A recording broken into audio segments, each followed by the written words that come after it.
Bab 3745. Melarikan diri ke arah selatan. Setelah melompat ke atas pohon besar dan mengamati sekeliling dengan cermat, pria itu tetap tidak melihat sesuatu yang aneh. Aneh sekali, apa karena aku terlalu lelah untuk berlatih teknik sihir penyatuan baru-baru ini?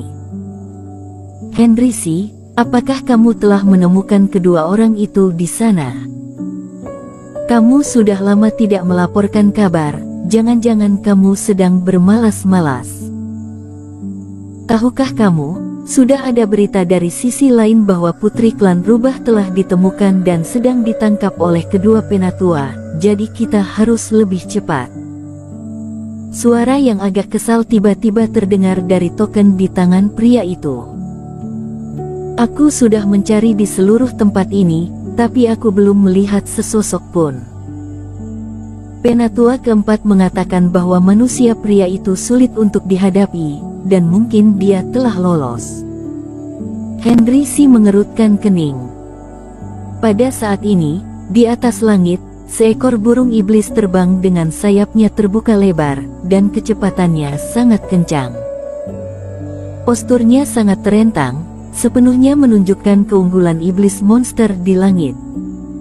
Namun jika diperhatikan lebih dekat, bisa terlihat bahwa mata burung monster ini penuh dengan ketakutan. Karena di dalam perutnya ada sebuah permata yang dimasukkan secara paksa, dan manusia serta orang klan iblis yang mengerikan itu juga ada di dalam permata itu, yang setara dengan bersembunyi di perutnya. Kebijaksanaan umum iblis monster jauh lebih rendah daripada klan iblis, dan mereka hanya bisa memahami beberapa hal sederhana. Dan instruksi wanita ini kepadanya juga sangat sederhana, yaitu terbang terus ke arah timur dengan kecepatan tercepat. Jika berani terbang ke arah lain atau melakukan hal lain, maka dia akan mati. Burung monster ini telah menyesalinya sampai mati saat ini. Sebenarnya dia tidak terlalu lapar, dia hanya karena melihat monster ular di pohon besar itu yang melilit di ujung atas pohon, merasanya sangat bodoh dan mudah digertak, jadi aku memutuskan untuk menambahkan makanan untuk dirinya sendiri. Namun dia tidak menyangka bisa-bisanya ada dua penjahat yang sedang bersembunyi di pohon besar itu, sehingga dia menjadi tahanan sekarang. Dan sesekali, burung iblis itu merasa ada sesuatu yang menonjolkan perutnya, dan begitu dia muntah, dia akan memuntahkan beberapa hal yang mirip dengan pil. Dia tidak tahu benda apa itu, dan saat dimuntahkan, satu persatu darinya jatuh ke tanah, dan kemudian menyebabkan banyak iblis monster di hutan mulai berebut. Mulyani Hu ditemukan. Di dalam permata, Erikin memegang sebuah token di tangannya. Token itu sangat mirip dengan yang ada di tangan pria dari organisasi rahasia siluman itu, yang ternyata dibuat olehnya dengan cara meniru token milik pria itu. Dalam waktu yang begitu singkat, tentunya tidak mungkin dia dapat menciptakan sebuah token yang sepenuhnya sama dengan token milik pria itu, jadi token di tangannya hanya dapat menerima berbagai perintah transmisi suara dari organisasi rahasia siluman, tetapi tidak dapat mengirim pesan apapun.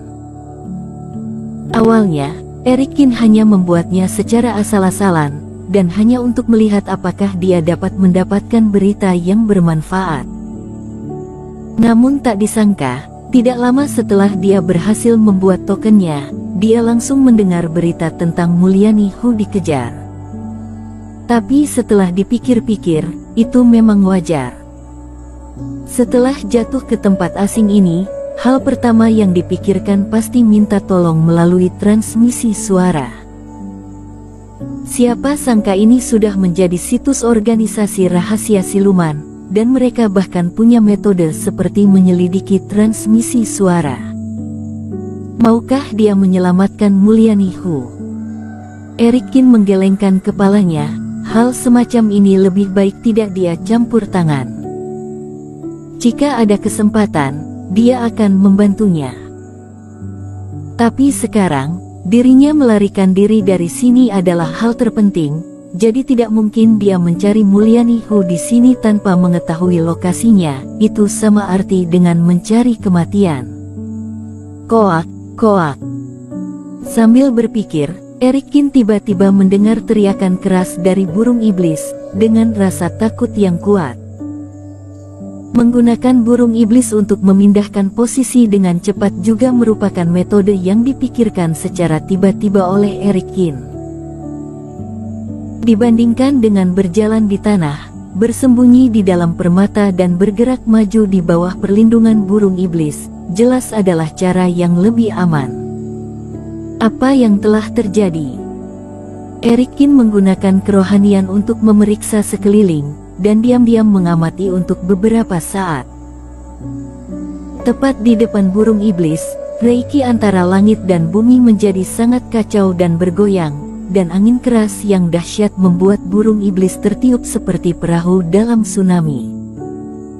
Tekanan aura roh jahat yang berat bahkan membuat burung iblis gemetar. Jika bukan karena diancam oleh Eric Kin dan Lela Yuan, dia sudah berbalik untuk melarikan diri ataupun berjongkok di tanah sejak lama. Apa yang terjadi di depan? Eric Kin menggerakkan kerohaniannya untuk memeriksa ke depan, dan kemudian segera menjadi terdiam. Karena di langit di kejauhan, ada beberapa sosok sedang terbang tanpa henti, dan terkadang bahkan mengeluarkan ledakan yang sangat besar. Sosok-sosok itu jelas adalah Mulyani Hu dan sekelompok kultivator organisasi rahasia siluman yang mengejarnya. Arahnya tepat ke arah mereka, tidak heran burung iblis ini ketakutan. Ketika orang tidak beruntung, air pun akan menyumbat gigi. Dengan ukuran sebesar itu, burung iblis ini bisa-bisanya bertemu langsung dengan Mulyani Hu dan yang lainnya. Apakah hal seperti keberuntungan benar-benar dilestarikan? Dia dapat menemukan hal yang sangat langka seperti armor abadi tingkat kelima di batu iblis, jadi dia juga dapat mengalami hal seperti sekarang. Putri Xaviera, bisakah kamu membuat burung ini putar arah? Tanya Eric Kin. Aku bisa mencoba, tetapi kecerdasan burung iblis ini terlalu rendah. Dan sekarang dia sedang dalam kepanikan, jadi aku khawatir sulit untuk membuatnya mengerti. Lela Yuan dengan cepat berkomunikasi dengan burung iblis. Namun pada akhirnya dia masih tidak berhasil mendeskripsikannya dengan jelas. Ketika Mulyani Hu dan yang lainnya terbang semakin dekat, burung iblis itu dibombardir oleh reiki yang bergejolak, dan langsung hancur berkeping-keping. Kemudian permata tentu saja juga jatuh ke tanah. Tetapi permatanya tersembunyi dalam sejumlah besar daging dan darah, jadi tidak terlihat oleh orang-orang di atas. Mulyani Hu tampak panik, dan terus berbalik sambil berlari menyelamatkan diri. Pada saat ini, tubuhnya dikelilingi oleh cahaya reiki berwarna darah, yang melindunginya seperti perisai, terus-menerus menangkis serangan dari orang-orang di belakangnya. Namun setelah terbang melalui daerah ini, Mulyani Hu tidak terus terbang ke depan, tetapi terus berputar-putar di daerah ini. Teman seiman Kin, teman seiman Yuan, di mana kalian? Cepat keluar dan selamatkan aku tahu kalian di sini, aku punya cara untuk melarikan diri. Kalian jangan meninggalkanku. Wanita ini menyadari keberadaan kita. Eric Kin sedikit terkejut, mereka berdua bersembunyi di permata, bagaimana Mulyani Hu mengetahuinya? Aku telah mendengar bahwa bakat garis keturunan Mulyani Hu terkait dengan pencarian jiwa dewa, tetapi aku belum pernah melihatnya menggunakannya. Apakah dia mengetahui keberadaan kita karena ini? Lela Yuan juga terkejut. Orang ini merasa dirinya sudah tidak bisa tahan lagi, jadi dia ingin melibatkan kita. Wajah Eric Kin menjadi muram dan dia mengutuk diam-diam. Eric Kin, kalau begitu apakah kita harus menyelamatkannya? Jika kita tidak mengambil tindakan, apakah dia akan tinggal di sini dan tidak pergi? kata Lela Yuan. Jangan khawatir, kamu bertanya dulu padanya, apa cara melarikan diri yang dia katakan. Ketika mendengar ini, Lela Yuan buru-buru mengirimkan transmisi suara. Dia mengatakan bahwa di tangannya ada slip darah yang dicuri Christian Lu dari rumah leluhur klan rubah demi menyenangkannya sebelumnya. Setelah diaktifkan, slip itu dapat memancarkan kekuatan darah dari leluhur rubah bayangan.